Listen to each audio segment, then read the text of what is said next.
Welcome to my closet where we often have a chat, but today we're not chatting, we are packing, and there's so much that I need to get done. I know for a fact that I'm gonna have to go out and buy at least a pair of jeans to take with us on this trip because I recently talked about it, but I'm not going to get into it right now, but I've gained some pounds, I thought they might come off before the trip and they didn't, which is totally okay, but my jeans don't button, and if they do, it's incredibly uncomfortable, and I can't hardly eat a thing, and that is no way to wear a pair of pants. I'm sorry, the background of this video is literally distracting me. So sorry if you're looking all over the place, but at the same time, look around.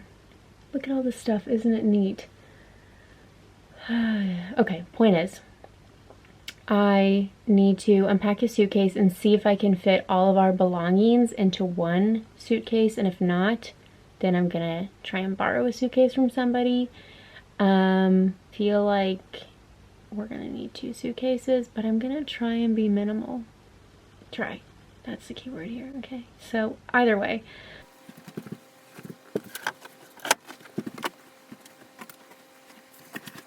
Also in this video, I am going to be trying on a lot of different outfits and see what I want to bring on this trip. It is going to be much colder in the UK, and if you know me, I'm freezing all the time, so let's just keep going, but we're going to have an outfit try on in a minute, so hang tight.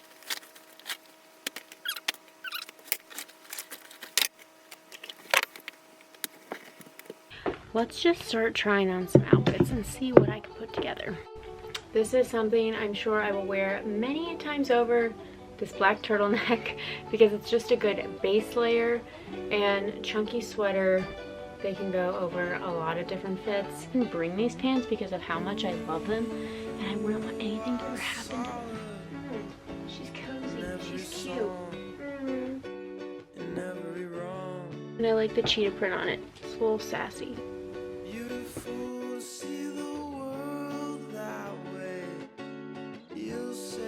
Something like that. I don't think I would wear these sneakers. That's cute. So I probably wear it with a little sweater like this, sneakers.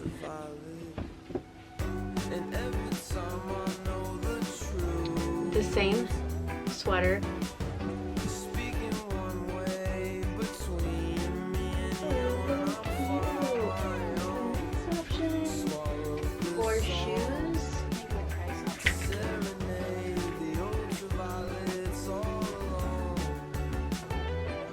Detailing on this dress is absolutely stunning. It's kind of got that nude undertone to it. I was to button down the back, but I couldn't get it by myself.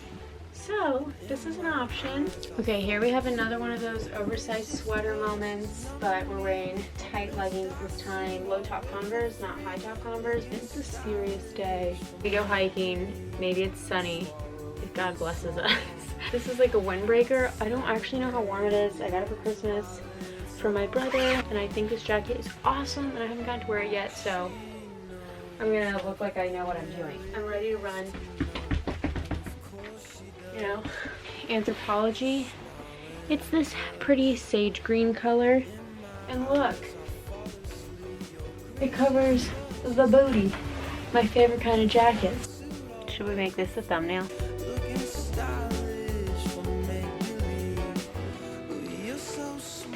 Exhausting,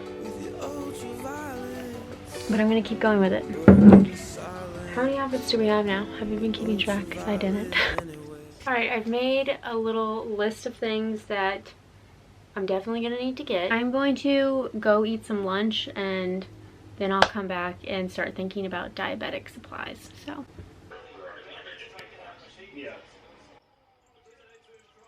I mean, the saying's out for the constructors. Ferrari just took a massive hit.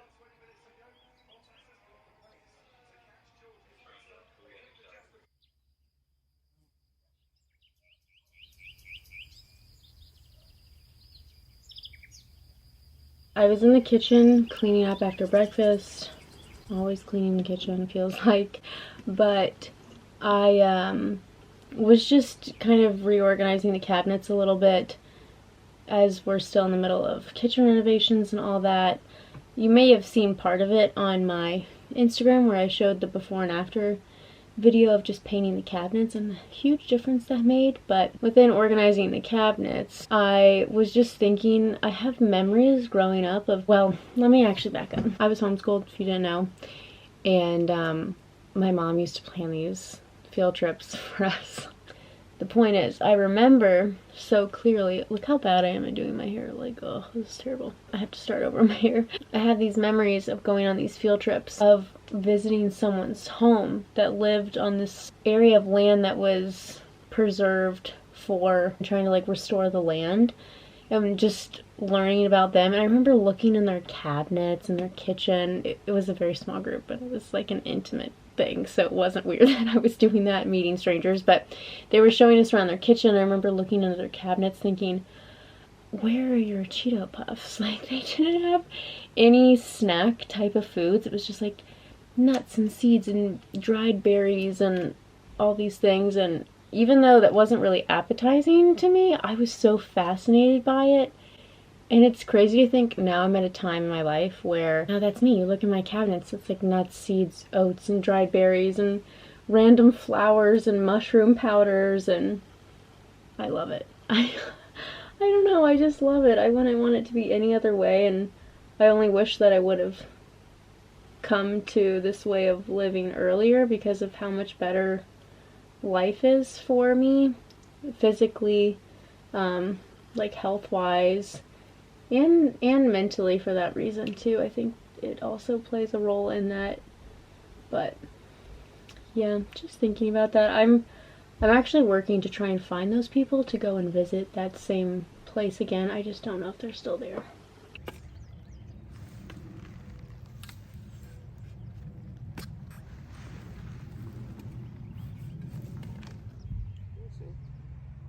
Okay, well, hand me that dirt and just pour it in the bottom. Wait.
Now that I have access to all of these wild and native plants, that it's time to start creating some of my own tinctures, and in this case some flower essences.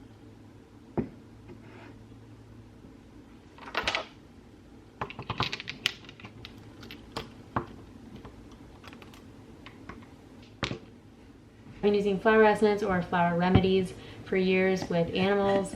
Sterling takes them. That's one of the reasons that I like them so much. But anyway, it's just been really, I don't even want to say therapeutic because I feel like it's deeper than that, of creating something that can help me personally and friends and family heal.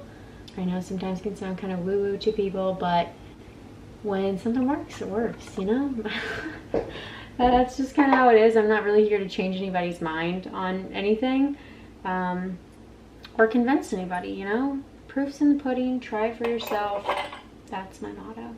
Do what works for you. So either way, just doing something that you know so many generations before you has done and used as medicine is such an amazing thing to get back to the root of that. Not to say that I'm not thankful for all of the amazing modern science. We all know I am basically part robot with my diabetes, and I wouldn't be here today if it wasn't for the future technology. So today I have the mother essence and the daughter essence. Also, this is your mother and then the stock bottle. So this can make so many different stock bottles. It's amazing.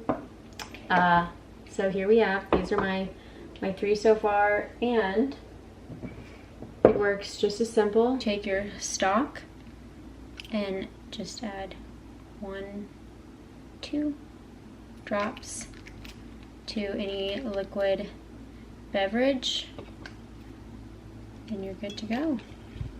That sounds crazy to people, but I guess I'm just gonna say it because I really am not afraid to say it, even though I think some people might disagree or not have faith in it. But we, I guess, as believers of God, for me personally, believer in Jesus Christ, the power of prayer is so powerful.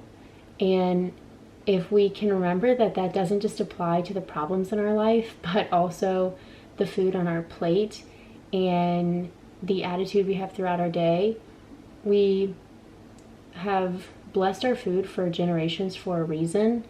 And I think a lot of times people forget the power in that, and it's so important for me to pray over my food before I eat it, when I pray over my food while I'm cooking it, infusing it with love.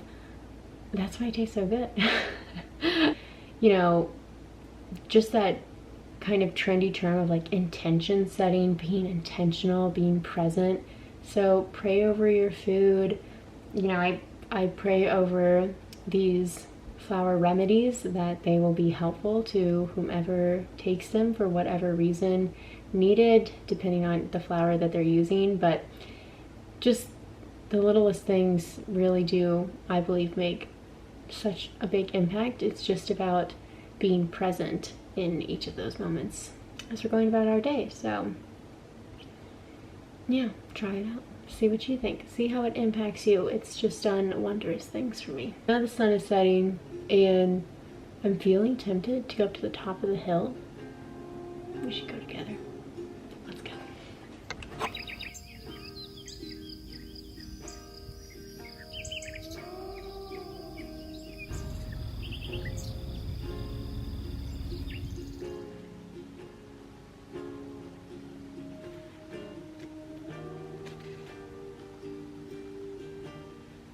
Reading this book called A Discovery of Witches, and I have to say I kinda wish I would have waited to read it in the fall when I had originally found the recommendation of the book. It's placed in Oxford over in England, and it's just very autumnal setting, witches, vampires, demons. It's just turtlenecks and drinking wine by the fire.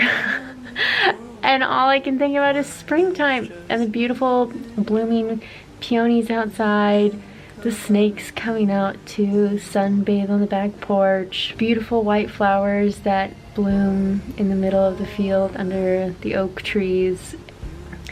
Anyways, I think I'm gonna end the video here, feeling pretty tired, and I have such a long to-do list as always, but I'm looking forward to, you know what, no. I keep saying I'm always looking forward to something, and I forget that 3 months ago I was looking forward to this moment right here. You know, you get so caught up in the I'm looking forward to blank, you know, I'm just taking this moment basically to check myself and remind myself it's not always about looking forward. Sometimes it's just about being thankful where you are right here, right now. Alright, I'll see you next time. Bye.